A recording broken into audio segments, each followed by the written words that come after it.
Las Vegas, Nevada, McCarran International Airport, August 2019. Rachel Morrison had been traveling for 16 hours. 2 flights and a layover that left her exhausted and disoriented as she walked through the arrivals terminal at 11 p.m. The 22-year-old college student was supposed to meet her friend Jessica at baggage claim, but Jessica's texts had stopped responding an hour ago. What Rachel didn't know was that the friendly man who'd struck up conversation with her during the layover in Phoenix had been profiling her, identifying her as a target, and that 3 of his associates were now following her through the airport with the intention of forcing her into a vehicle before she reached safety. She also didn't know that the intimidating biker in leather who'd been watching this unfold had recognized the pattern, had seen this exact scenario play out before, and was about to make a decision that would save her life while putting his own freedom at risk. When he leaned close and whispered, "You're in danger. Pretend I'm your father," Rachel's terrified confusion was about to transform into something else entirely as she learned that protection sometimes comes from the most unexpected sources. If you value stories about strangers who act when they see danger others miss, make sure to subscribe. We've got more documented accounts of everyday heroism worth remembering. Rachel Morrison had been looking forward to this trip for months. Her best friend Jessica had moved to Las Vegas 6 months earlier for a marketing job, and they'd planned a weekend reunion to catch up and explore the city. Rachel had saved money from her part-time campus job, booked the cheapest flight she could find from Boston, and arrived excited despite the exhausting travel. The man in the Phoenix airport had seemed harmless at first. Mid-40s, well-dressed in business casual, friendly smile. He'd approached Rachel during her 3-hour layover, commenting on her Boston College sweatshirt and saying his daughter went there. They'd chatted for maybe 20 minutes about college life, her major in psychology, her plans for the Vegas weekend. He'd been interested but not creepy, fatherly in a way that made Rachel comfortable sharing details she normally wouldn't tell strangers. What Rachel didn't recognize were the profiling techniques he was using, establishing that she was traveling alone, confirming she was meeting a friend rather than family, learning that her phone battery was low and she'd forgotten her charger, identifying her as young, naive, and vulnerable in ways that made her an ideal trafficking target. These were calculated questions disguised as friendly conversation, and Rachel had answered everyone. The man's name was David Chen, and he worked as a spotter for a trafficking network that operated through major airports across the Southwest. His job was to identify potential victims during layovers, gather information about their travel plans, and alert his team at destination airports to intercept targets before they reached whoever was meeting them. He was very good at his job, having identified over 40 victims in the past 3 years.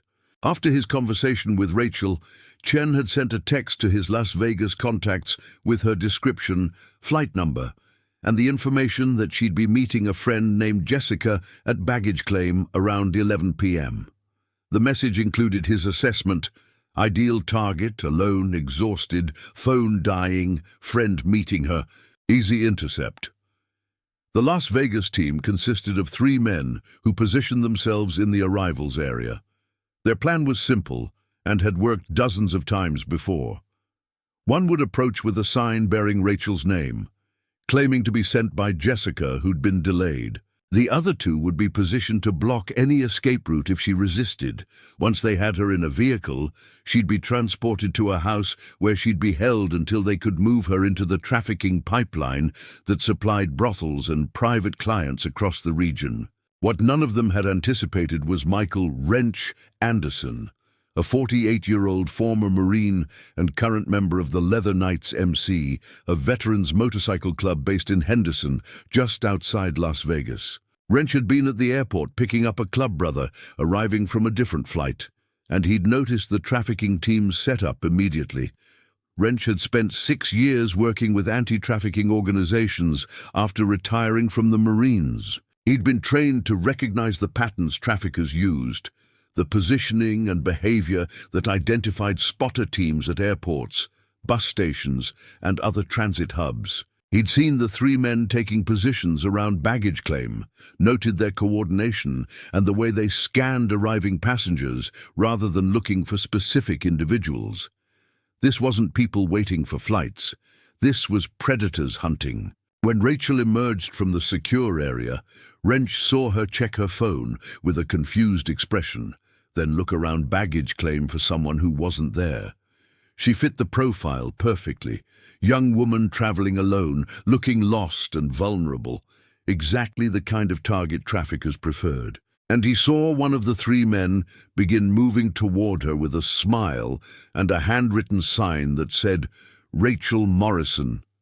Wrench made his decision in approximately 2 seconds.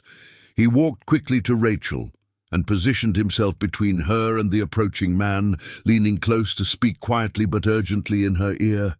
"You're in danger. Don't react. Don't look around. Just listen.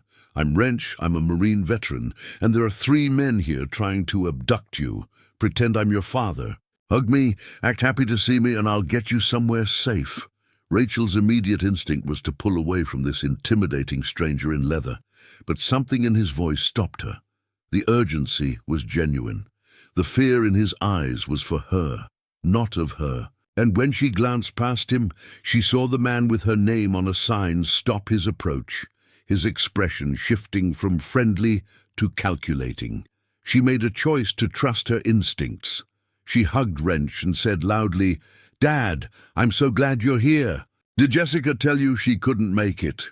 Wrench played along immediately, his voice shifting to fatherly warmth that carried across the baggage claim area. "Yeah, sweetheart. She called and said she had car trouble. I told her I'd pick you up instead.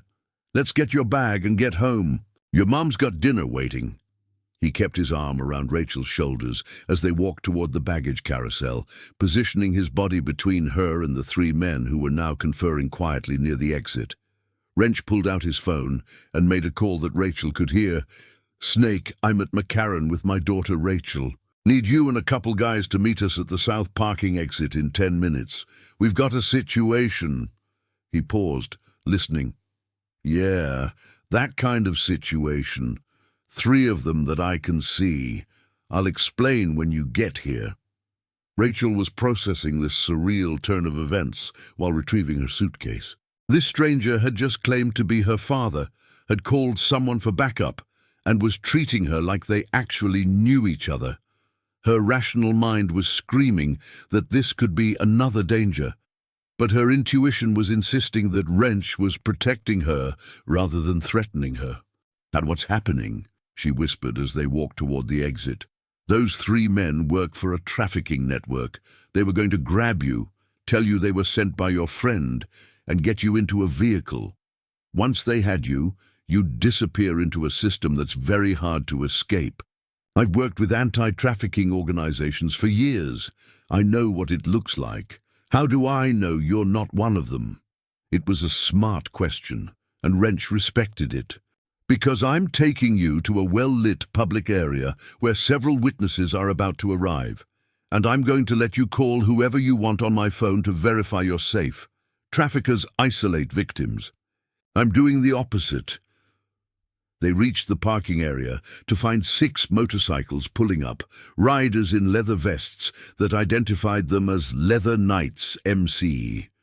Wrench's club brothers had responded to his call within minutes, creating a protective barrier around Rachel that made the 3 men following them stop their approach and confer again. Snake, the club's road captain, approached with concern visible on his scarred face. "What have we got, Wrench?" 3-man trafficking team tried to intercept her at baggage claim. I interrupted their play, but they're still following. This is Rachel. She's trying to meet her friend Jessica. We need to get her somewhere safe and figure out if the friend's compromised." Rachel pulled out her dying phone and tried Jessica's number again. This time it went straight to voicemail, suggesting the phone was either off or dead. Her fear, which had been manageable while focused on the immediate situation, suddenly intensified as she realized her friend might be in danger too. "Jessica's not answering. She was supposed to pick me up an hour ago, and now her phone's off. What if they got to her? Snake pulled out his phone. What's Jessica's full name and last known location? Jessica Chen. She lives somewhere in Henderson, but I don't know the exact address. She works for a marketing company downtown. Snake made a call to someone, providing Jessica's information and asking for a welfare check. While he talked, the other club members maintained watch on the three men who'd been following Rachel. The traffickers had backed off, but hadn't left. Clearly unsure how to handle a situation where their target was now surrounded by 7 bikers who clearly knew what was happening, Wrench guided Rachel to sit on his bike's passenger seat, positioning himself to block any line of sight from the traffickers.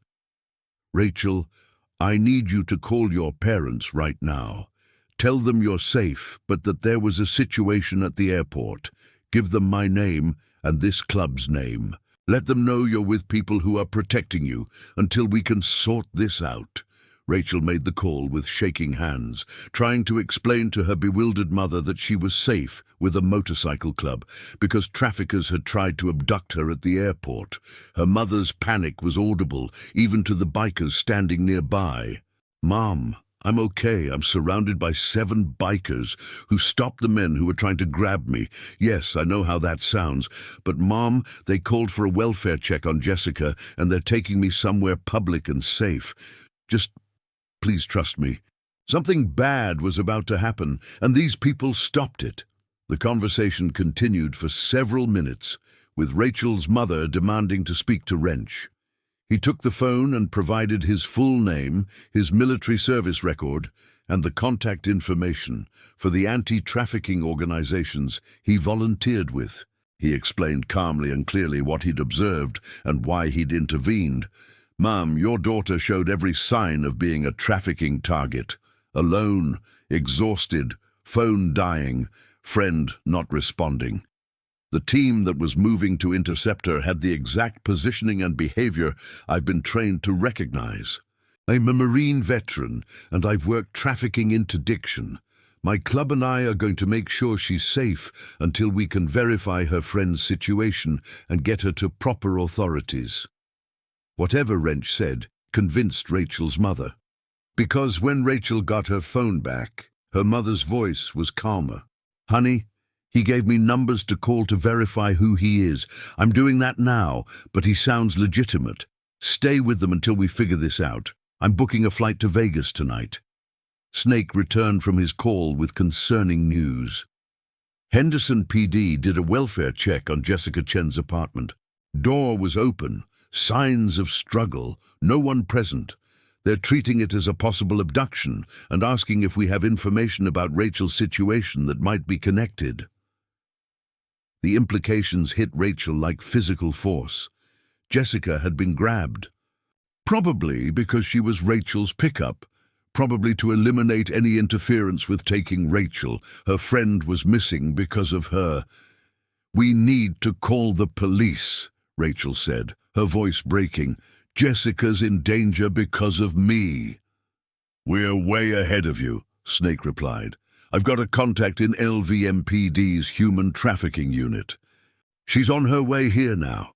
We're going to give full statements about what we observed and get you into protective custody until this is sorted out."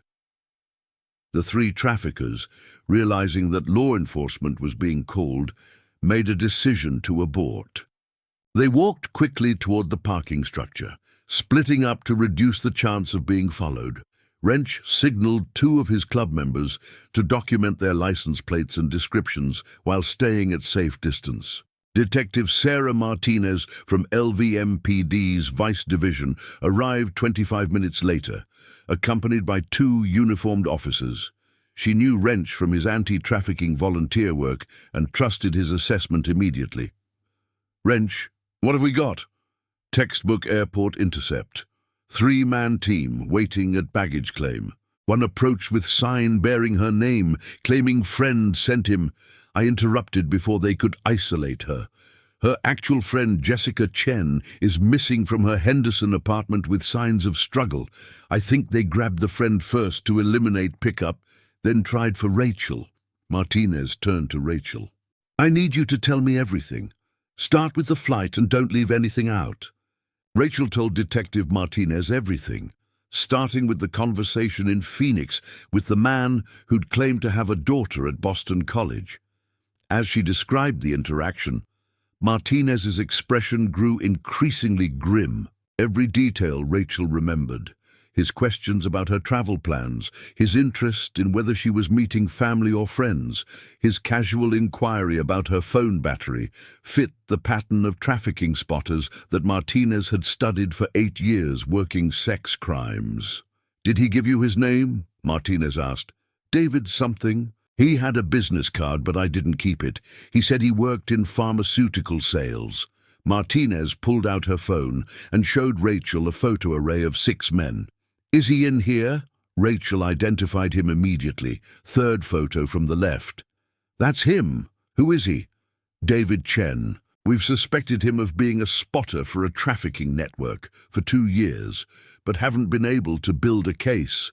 He's careful, never does anything that's technically illegal. Just has conversations with young women in airports, and somehow targets end up being intercepted at their destinations. You just gave us the first direct connection between him and an attempted abduction." While Martinez interviewed Rachel, the 2 officers were reviewing security footage from the airport with the help of airport security. The cameras had captured the 3 men positioning themselves around baggage claim, their coordination, and their approach toward Rachel before Wrench intervened. More importantly, the parking lot cameras had captured their license plates as they fled. One of the officers approached Martinez with information. 2 of the 3 vehicles come back registered to known associates of the Moretti organization. Third one's a rental under a fake ID, but we're running it." The name Moretti made Martinez's jaw tighten visibly. The Moretti organization was a criminal enterprise that ran prostitution, drugs, and trafficking throughout Nevada and parts of California. They'd been operating for 15 years, and despite multiple investigations, prosecutions had been difficult because the organization's structure insulated leadership from direct involvement in crimes. Imagine if Moretti's people were running this intercept. Jessica Chen isn't just missing. She's already in their system somewhere. Martinez turned to Wrench. "I need to brief my lieutenant. This just became a major case. Rachel, you're going into protective custody until we can determine the extent of the threat. Your friend Jessica is now part of an active trafficking investigation and rescue operation." Rachel's fear crystallized into something sharper. "You're going to find her, right? You can get her back." Martinez's honesty was brutal but necessary. "We're going to try. But you need to understand that the Moretti organization moves victims quickly. If they took Jessica, she could already be in a different state. Every hour that passes makes recovery harder. The best thing you can do is help us build a case that takes down the entire network so they can't do this to anyone else." The next 6 hours were a blur of activity. Rachel was taken to a safe house operated by LVMPD's Witness Protection Unit, a nondescript apartment in a secure building where she'd stay until the immediate threat was assessed. Her mother was met at the airport by police officers and brought to the same location. Meanwhile, Martinez assembled a task force including FBI agents from their trafficking unit, DEA agents who'd been investigating Moretti for drug offenses, and vice detectives from multiple jurisdictions. Wrench and the Leather Knights were thanked for their intervention and asked to provide detailed written statements. Martinez took Wrench aside before he left. "You saved that girl's life tonight. If you hadn't recognized what was happening, she'd be gone." "I've seen it too many times," Wrench replied. "These networks operate openly because most people don't recognize the patterns. We train our club members on what to watch for. This is the 3rd intercept we've stopped this year." "3rd?" Martinez was surprised. "Why don't we have reports on the other 2? "Because the other 2 times, the targets didn't want to get involved with police. They were terrified and just wanted to go home. We made sure they got to safe locations and that someone was watching for them, but we couldn't force them to file reports. This was a common problem in trafficking interdiction. Many potential victims, once they'd escaped immediate danger, wanted nothing to do with law enforcement involvement. They were scared, traumatized, and didn't want the attention or complications that came with being witnesses. Without their cooperation, building cases against traffickers became nearly impossible. "Rachel's different," Martinez said. "She's scared, but she's angry, and she wants Jessica back. That anger's going to make her a good witness." Martinez was right. Over the following days, Rachel worked with investigators to provide every detail she could remember about David Chen's questions, about the men at the airport, about Jessica's life, and routines that might give clues to where she'd been taken. She sat through photo arrays, identifying potential suspects. She recorded a detailed statement that would become crucial evidence. The investigation moved quickly once Martinez's task force started pulling threads. David Chen was arrested at his home in Phoenix, charged with conspiracy to commit kidnapping and human trafficking. His phones and computers revealed communications with the Las Vegas intercept team and evidence of at least 15 other incidents where he'd spotted targets. The 3 men who'd attempted to grab Rachel at the airport were identified through the license plates and arrested within 48 hours. 2 of them agreed to cooperate in exchange for reduced charges, providing information about the Moretti organization's trafficking operations that investigators had been trying to get for years. What they described was a sophisticated network that moved victims through a series of locations, breaking down their resistance through isolation, drugs, threats, and violence. Women were typically held at initial houses for 72 hours of conditioning before being moved into the active trafficking pipeline. The cooperating suspects identified 3 houses in the Las Vegas area used for this purpose. Jessica Chen had been taken to one of these houses, and the race was now to find her before she was moved further into the system. The task force obtained warrants for all 3 locations and conducted simultaneous raids at dawn on the 3rd day after Rachel's rescue. The first 2 houses were empty, recently cleaned to remove evidence but showing signs of recent occupancy. The 3rd house, a rundown property in North Las Vegas, was occupied. Officers found 6 women in various states of distress, all showing signs of abuse and drugging. Jessica Chen was among them, barely conscious and showing evidence of physical assault. The rescue operation recovered all 6 women and arrested 4 men at the property, including a lieutenant in the Moretti organization who'd been running the conditioning operation. The women were taken to a hospital for medical treatment and evaluation, their conditions ranging from drugged but physically okay to severely injured. Jessica required hospitalization for dehydration, malnutrition despite only 3 days of captivity, and injuries consistent with physical assault. She'd been drugged repeatedly with a combination of sedatives and stimulants designed to make her compliant and break her will. Medical staff estimated she'd need at least a week of hospitalization, followed by extensive psychological treatment. Rachel was brought to the hospital once Jessica was stable enough for visitors. What she saw shocked her. Her friend, who'd been vibrant and confident when they'd video chatted just days earlier, looked broken. Jessica was awake but barely responsive, staring at the ceiling with empty eyes. "Jess, it's me, it's Rachel. You're safe now. The police got you out." Jessica's eyes slowly focused on Rachel's face, and something shifted. Recognition, then horror, then overwhelming relief. She began crying, deep sobs that suggested she'd been holding terror inside for 3 days straight. They were going to... They said, after they finished with me, they were going to make me... Jessica couldn't finish the sentences, trauma fracturing her ability to articulate what she'd experienced. Rachel held her friend's hand and let her cry, understanding that words weren't what Jessica needed right now. Just presence, just the knowledge that she was safe and someone she trusted was there. Detective Martinez entered the room after giving the friends a few minutes. "But Jessica, I know this is difficult, but I need to ask you some questions when you're able. What you experienced, what you saw, can help us build a case that takes down the people who did this to you and prevents them from doing it to others." Over the following hour, Jessica provided a statement that was both heartbreaking and legally crucial. She described being grabbed in her apartment parking lot as she was leaving to pick up Rachel. She'd been drugged immediately with something that made her compliant and confused.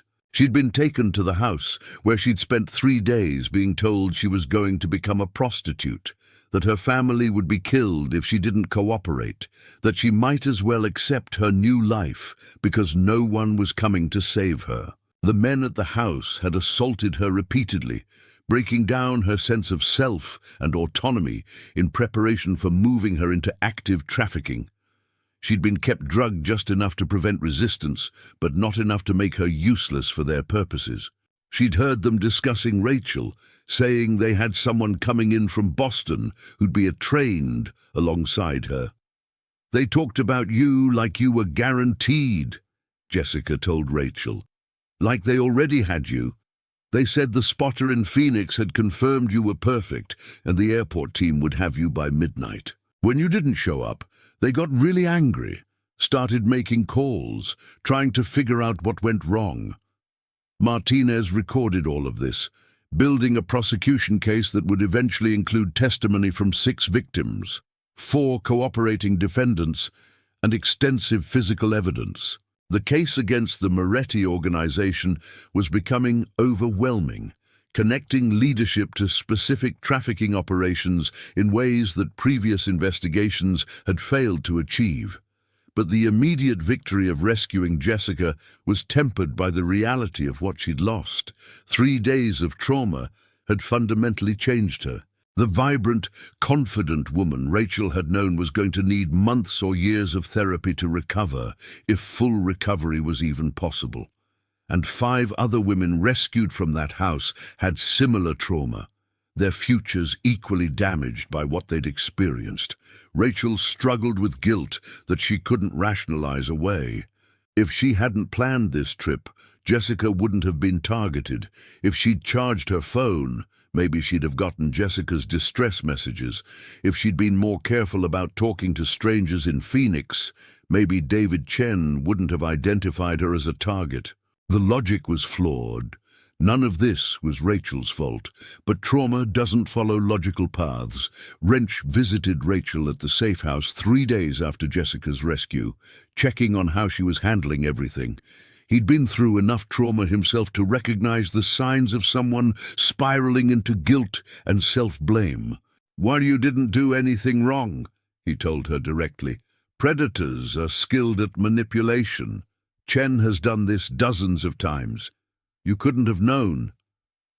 "But Jessica was targeted because she was your pickup, and that would have happened regardless of anything you did differently. The only people responsible for what happened to her are the traffickers who grabbed her. You're not responsible for other people's evil actions." The conversation helped, though Rachel's guilt remained. What helped more was focusing on the prosecution. She could channel her anger and guilt into ensuring that the people who'd hurt Jessica faced consequences. She worked with prosecutors preparing for trial, refined her testimony, and prepared to be a witness who'd help take down the network.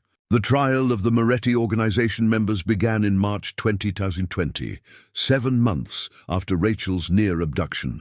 The prosecution's case was built on testimony from 12 victims, 4 cooperating defendants, extensive surveillance evidence, and financial records that showed the organization had trafficked over 60 women in the previous 5 years. The lead defendant was Vincent Moretti himself, the 58-year-old patriarch who'd run the operation while maintaining a legitimate facade as a casino consultant. Rachel testified on the second day of trial, describing her conversation with David Chen in Phoenix and the attempted intercept at Las Vegas Airport.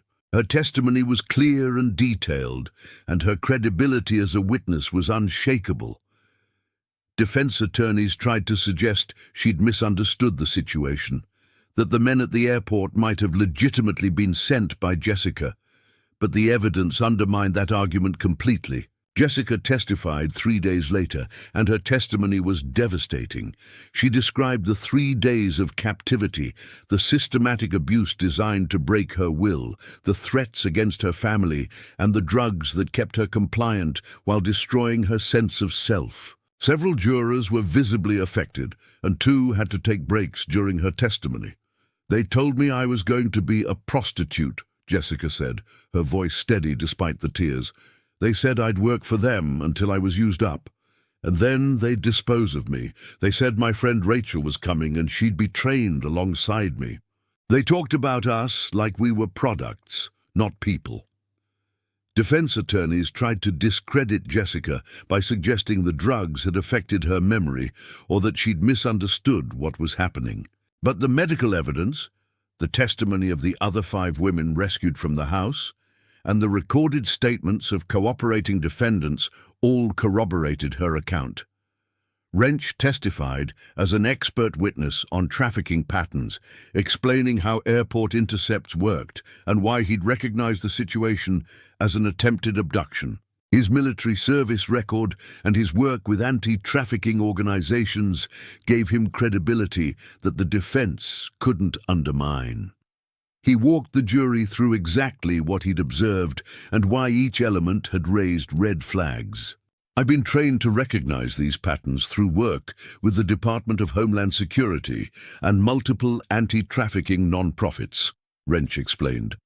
The positioning of the 3 men, their coordination, the timing of their approach, the fact that one had a sign with Rachel's name despite not being anyone she knew, all of it matched textbook trafficking intercept methodology. The trial lasted 4 weeks. The jury deliberated for 6 days before returning guilty verdicts on 73 of 78 counts against Vincent Moretti, including racketeering, human trafficking, kidnapping, and conspiracy.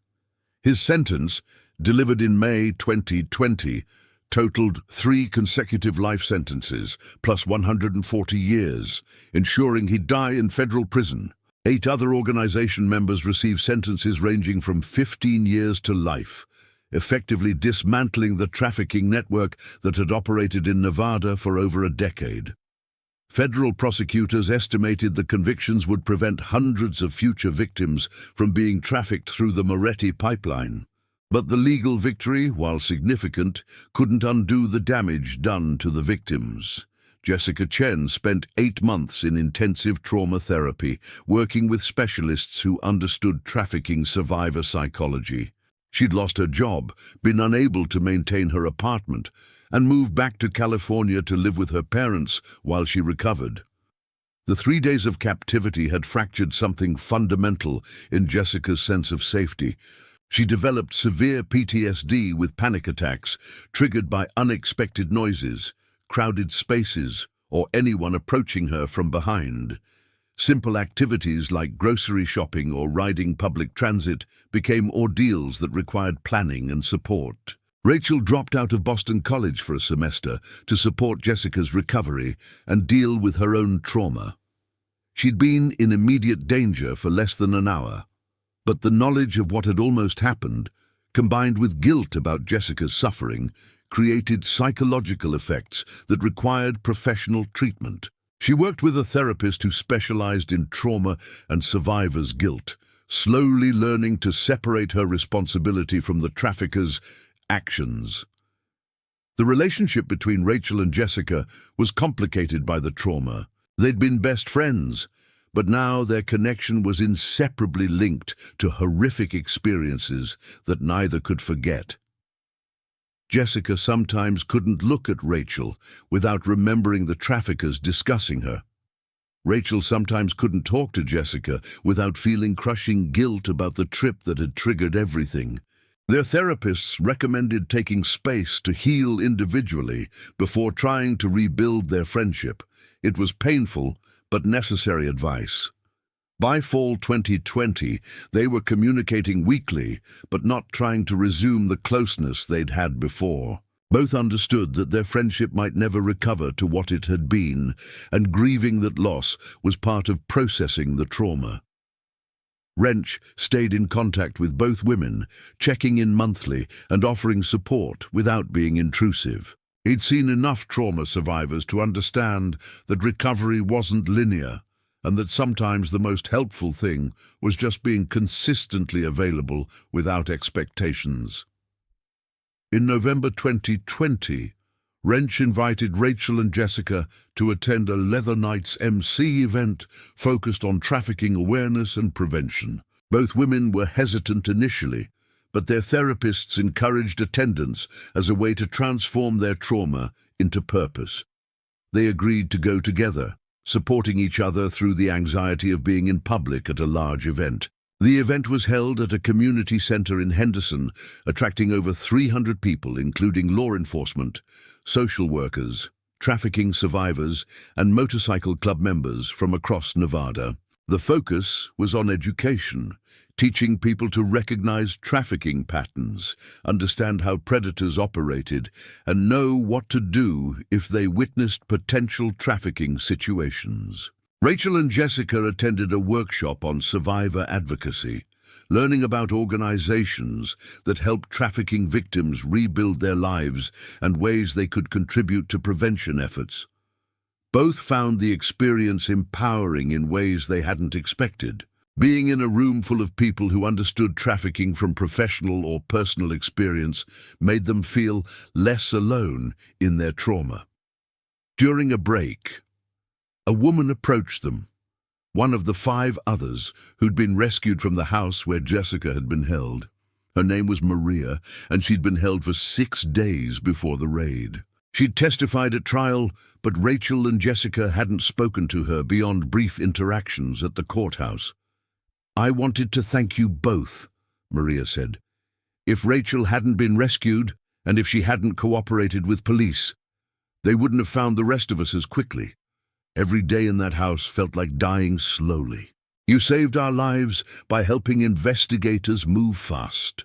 The conversation with Maria shifted something for Rachel. She'd been carrying guilt about Jessica's suffering while not fully recognizing that her cooperation with police had directly led to rescuing 5 other women who might have remained captive for weeks or months longer. Her testimony had helped dismantle an organization that would have continued trafficking indefinitely. By spring 2021, Rachel had returned to Boston College with a new major, criminal justice with a focus on human trafficking. Her near abduction and Jessica's rescue had given her a purpose she hadn't had before. She wanted to work in trafficking prevention and prosecution, using her experience to protect others. Jessica took a different path, focusing on therapy and personal healing rather than public advocacy. She moved to a small town in Northern California, found work in a quiet administrative job, and built a life focused on stability and safety. She attended a support group for trafficking survivors and slowly developed friendships with people who understood her triggers and limitations. The 2 women spoke monthly, their relationship evolving into something different than friendship, but still meaningful. They were connected by trauma, but not defined by it, supporting each other's recovery while acknowledging they might never be as close as they'd been before Vegas. Wrench continued his anti-trafficking work with renewed purpose, using the Moretti case as a teaching example in training sessions.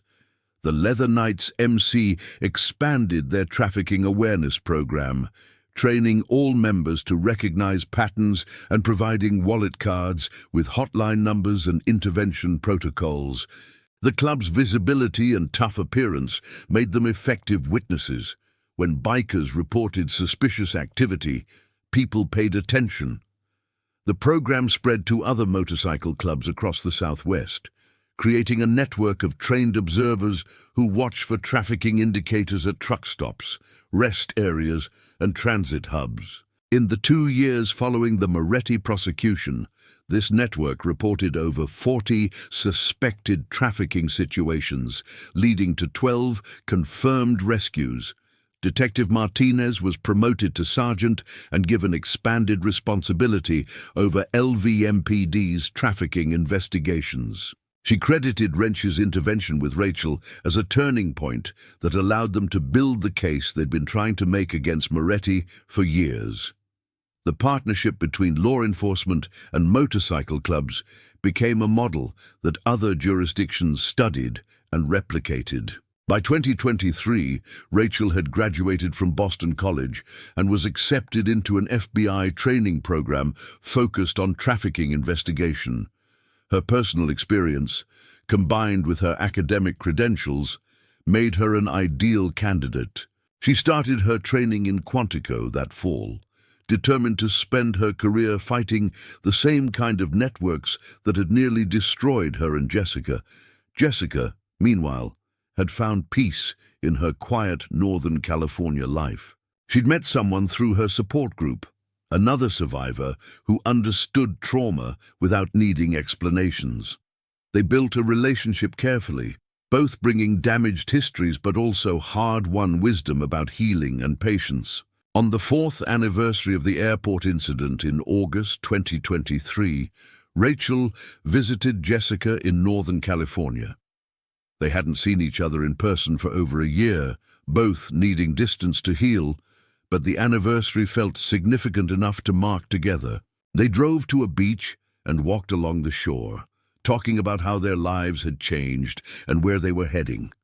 Jessica was genuinely happy for the first time since Vegas, stable in her relationship and her work, no longer defined primarily by what had happened to her. Rachel was excited about her FBI training and the career ahead of her, channeling her trauma into purpose. "Do you ever think about what would have happened if Wrench hadn't been there?" Jessica asked. "Every day," Rachel replied. "We'd both be in that system somewhere, used up and disposed of, like they threatened. Or we'd have survived but been too broken to ever recover. We're still pretty broken. Yeah, but we're alive, and we're healing. And the people who did this to us are in prison. That matters." They sat on the beach as the sun set, two women who'd survived something that killed many others, literally or figuratively. Their friendship wasn't what it had been, but they'd both found ways forward. That was enough. Wrench received a letter from Rachel a few months later, written from Quantico during her FBI training.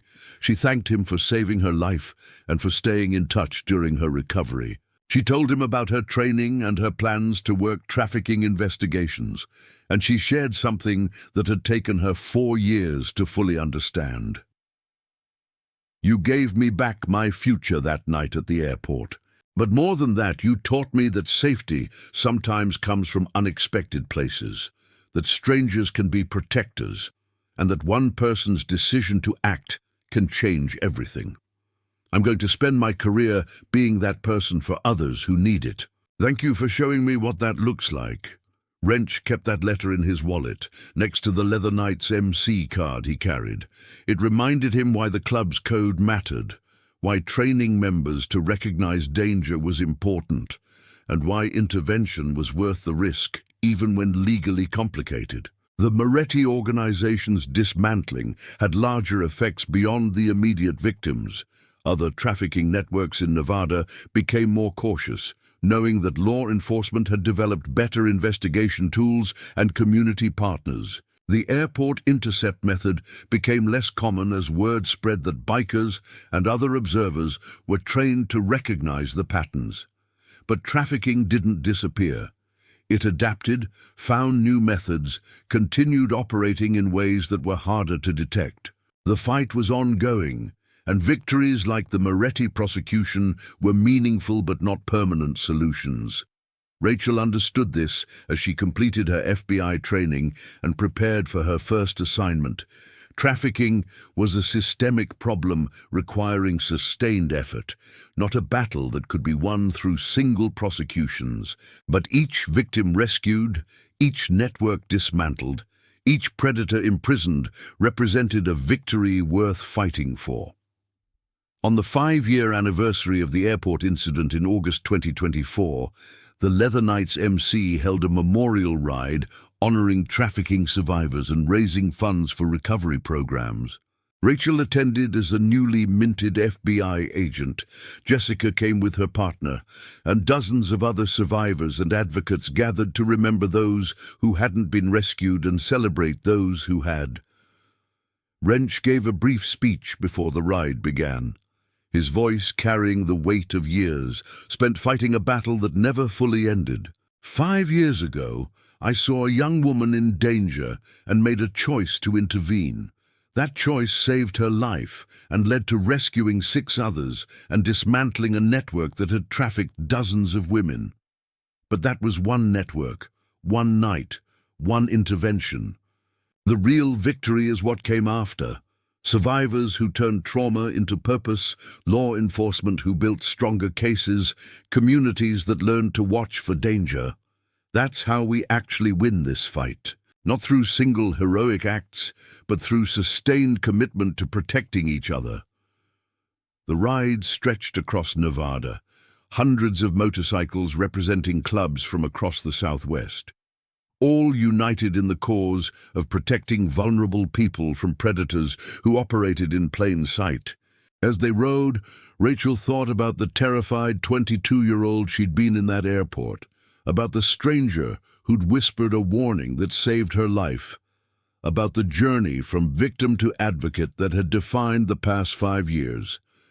She'd been given her future back by someone who'd recognized danger and chosen to act. Now it was her responsibility to do the same for others, to be the person who intervened when seconds mattered, to build cases that dismantled networks, to fight until the fight was won or she couldn't fight anymore.